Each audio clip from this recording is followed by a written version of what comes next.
دل میں خیال بھی آتے ہیں، وسوسے بھی آتے ہیں، اور ایسی ایسی خواہشات جنم لیتی ہیں کہ انسان خود اپنے پہ ہنستا ہے، لیکن ایسی خواہشات جس کی اتباع میں چل پڑا، جس کی خواہش میں چل پڑا، تو یہ ہلاک کر دینے والی چیز ہے۔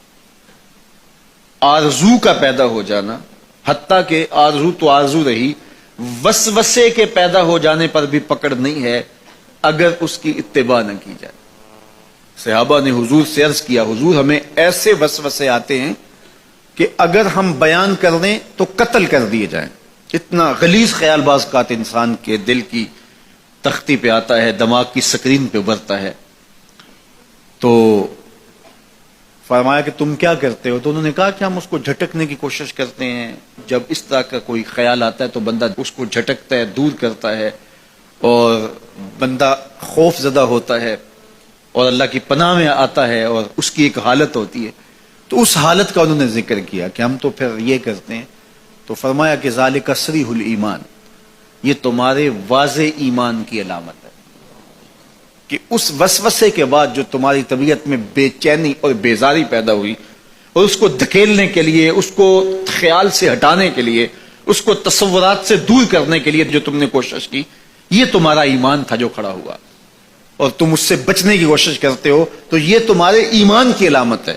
تو خالی وسوسہ اگر کتنا ہی غلیظ کیوں نہ ہو، اگر اس وسوسے کو خیال کا حصہ بنا کے اس سوچ کو لذت کا سبب نہ بنا لیا جائے، حتیٰ کہ غیر محرم کے اوپر آپ کی نظر پڑ گئی، تو فرمایا النظرۃ الاولی لک والثانیۃ علیک، جو پہلی نظر تجھے حاصل ہوئی تو وہ تیرے لیے ہے، لیکن اگر تو نے نظر کا تتبع کیا اور پھر تیری نظر نے دوبارہ پیچھا کیا تو وہ تیرے اوپر وبال بن جائے گی۔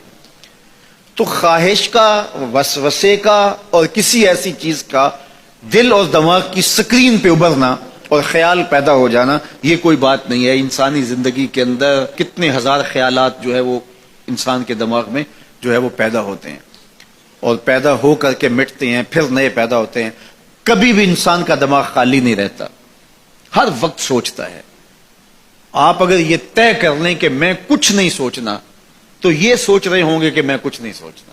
یہ کبھی ہو نہیں سکتا کہ آپ کا دماغ ہو اور اس کے اندر جو ہے وہ کوئی خیال نہ چل رہا ہو۔ ہزاروں لاکھوں خیالات کا ایک ہجوم گزرتا ہے، تو انسان کا دل، دماغ اس طرح بھاگتا ہے۔ آپ اچھے لوگوں میں رہیں گے تو خیالات پاکیزہ ہوں گے۔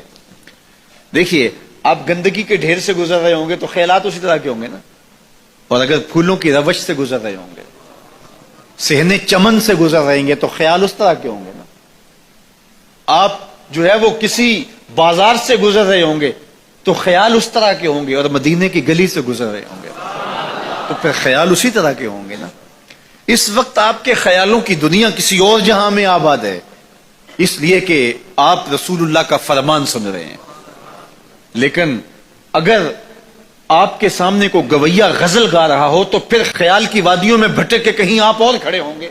اب بات حضور کے فرامین کی ہو رہی ہے تو تصور پھر گنبد خضرا کے مکی کا ہی ہوگا نا، تصور تو پھر شہر حبیب کا ہی ہوگا۔ لیکن اگر آپ باتیں دوسری جانب کی کر رہے ہوں تو تصور پھر ادھر جاتا ہے، اور اسی لیے ہمارے علماء نے کہا کہ گانے کی طرز پہ نعت نہیں پڑھنی چاہیے، اس لیے کہ گانے کی جو معروف طرز ہوگی، جب اس طرز پہ نعت پڑھی جائے گی تو سن آپ نعت رہے ہوں گے، طرز سے آپ کے دماغ اور آپ کے خیالات بھٹک کے کہیں اور چلے جائیں گے۔ اس لیے یہ گوارا ہی نہیں ہے کہ ذکر رسول اللہ کا اور خیال کہیں اور جا رہا ہو، خیال آوارہ ہو اور بھٹک رہا ہو۔ جب تذکرہ حضور کا ہو رہا ہو تو خیال بھی گنبد خضرا کے مکی کا ہی ہونا چاہیے۔